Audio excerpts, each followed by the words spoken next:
to talk about Ryan and Jenna. That's when I knew something was up. They wasted no time in informing me that Ryan and his family were moving into the basement suite, which was also my basement suite, and that I would be relegated to the hobby room. To be clear, the hobby room is a small, chaotic area on the main floor where my mother keeps her sewing machine, piles of fabric, and a variety of Christmas decorations. It's not quite livable. I was stunned. What? How am I supposed to live in the hobby room? I was confused. My father, always a man of few words, simply remarked, "It's the only thing that makes sense. They have kids, Alex. They need the space more than you do." I tried to remain calm, but it wasn't easy.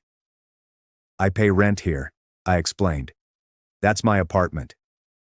My mother's response was typical. "It's our house, Alex, and as a family, we need to do what's best for everyone." Essentially, it was their logic. Because it was their residence, my contributions, rent, expenses, and assistance did not appear to matter. Ryan's needs came first, with no questions asked. I wanted to disagree, but it was evident they had their minds made up. My mom was already talking about how they'd changed the hobby room to make it cozy for me, as if putting a pillow and blanket in there would miraculously make everything better. My father merely sat there, seemingly uninterested in discussing it further.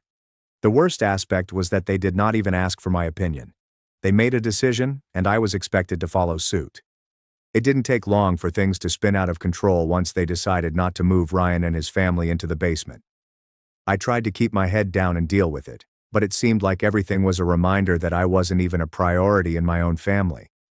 The move happened too quickly. It was as if I lived in the basement suite one day and was kicked out the next. Ryan and Jenna did not spend time settling in. Toys, baby gear, and their cooking supplies all arrived in a flurry of boxes, strollers, and chaos. Meanwhile, I was trapped attempting to fit my entire existence into the so-called hobby room. Let me tell you, calling it a room is overly charitable. It's more of a glorified storage closet, with just enough room for a single bed. No windows, no decent doors, and no privacy. I tried so hard to make it work, but every day I felt like an afterthought. Ryan and Jenna moved in as if they owned the property, and my parents pretended everything was okay, as if I hadn't been pushed into the closet. When I got home from work, there were toys all over the place, the kitchen was a mess, and there was no sense of privacy. When I returned from work, there was scarcely any food left for me. I was trying to remain calm and ignore the trivial things, but everything was building up inside me to the point that it began to interfere with my attention and productivity at work. So I tried to discuss it with my parents the next day. "Look, I get that Ryan and Jenna are going through a hard time," I complained, "but this isn't fair. I pay rent, I help out, and now I'm stuck in a storage room while they get the whole basement?" My father did not even look up from his phone. "It's only temporary," he remarked. "How temporary?" I inquired. "As long as they need," my mother responded simply, as if it clarified everything. And that was all.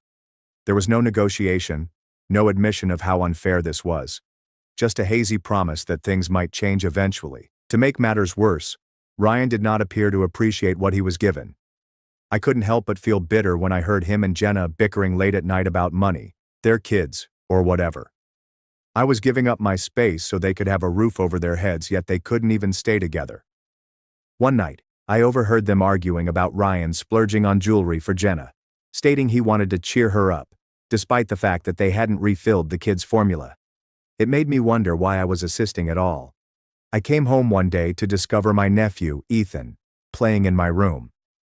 He'd gotten into one of the fabric containers my mother had placed there and was pulling out thread spools like they were toys. "Look, Uncle Alex," he exclaimed, holding out a twisted ball of yarn. "Hey, buddy," I murmured, trying to remain calm.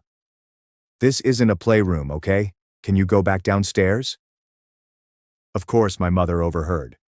"Alex, don't be so harsh," she urged, leaping in to save Ethan as if I had just reprimanded him for breathing. "He's just a kid." "I know he's a kid," I informed him. "But this is my space, what little of it I have." She just gave me the look that suggests I'm being unreasonable, and escorted Ethan out without saying anything. It wasn't just the children, however. Ryan and Jenna appeared to forget that I was still living there. Ryan didn't bother buying anything when we ran out of groceries. which happened sooner than usual because we had kids in the house. The fact is, I don't blame the children. They're just kids, and they don't know better. But what about Ryan and Jenna? They should have bent over backwards to express their gratitude. Instead, it felt as if they saw me as an extra roommate who was only there to pick up the pieces. A few weeks later, things escalated. I was working from home, which was already difficult in that tiny space, and the noise from downstairs was awful. I could hear the kids running around, Ryan yelling about something, and Jenna chatting on the phone loud enough for the entire neighborhood to hear. At that time, I had lost it. I marched downstairs and shouted, "Can you guys please keep it down? I'm trying to work up there."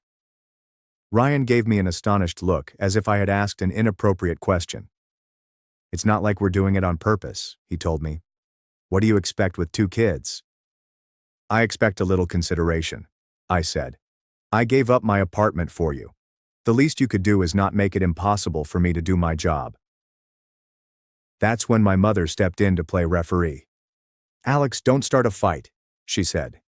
"They're doing the best they can." I could not believe it.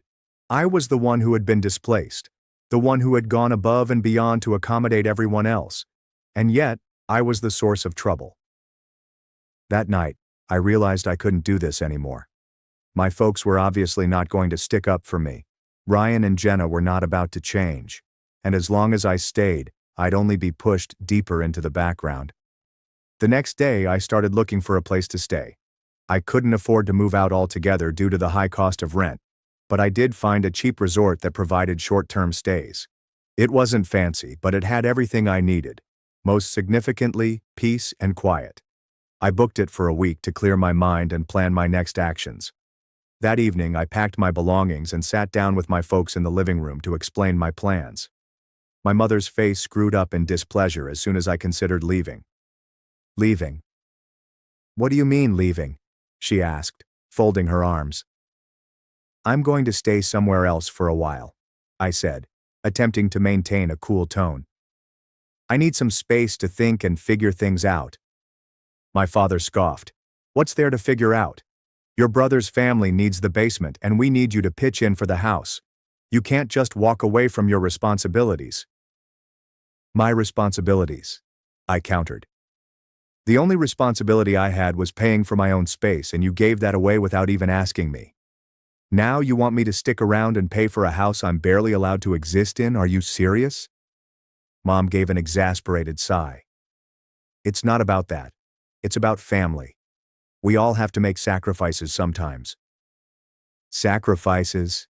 I said, my voice rising. "I've been sacrificing for years, paying rent, buying groceries, bailing you out whenever there's an emergency.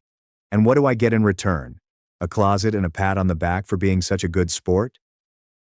Mom's tone shifted. "Well, if that's how you feel, maybe it's for the best that you take a little time away. But don't be gone too long. You know we're counting on you." "Counting on me?" I yelled. "For what? To keep enabling Ryan's bad decisions? To keep cleaning up messes I didn't make? I'm done." Before they could finish speaking, I stormed out, slamming the door behind me. My hands shook as I got into my car. The first few days at the resort were blissful. No screaming children, no dirty dishes, and no passive-aggressive comments from my mother. I felt as though I could truly breathe. However, the peace did not endure long. On the 3rd day, I received an SMS from my mother. "Alex, where's the money for rent and groceries? We're counting on it to help Ryan and the kids." I gazed at my phone, perplexed. I wasn't even living there anymore, yet she expected me to contribute. I called her immediately. "Mom, I'm not even at the house right now. Why would I pay rent?" Her remark was just what I would have expected. "Because we're family, Alex. Ryan and Jenna need that space and they can't afford it on their own. You know how tight things are for us." I couldn't hold back. "Tight for you? You kicked me out of my own apartment without asking, and now you expect me to keep paying for it. That's insane." She passed the phone to my father, who didn't spend any time lying to me. "This is typical of you, Alex. Always thinking about yourself. Your brother is struggling, and all you can do is complain. Have some decency." Before I could react, I heard Ryan's voice in the background. Let me talk to him. Alex.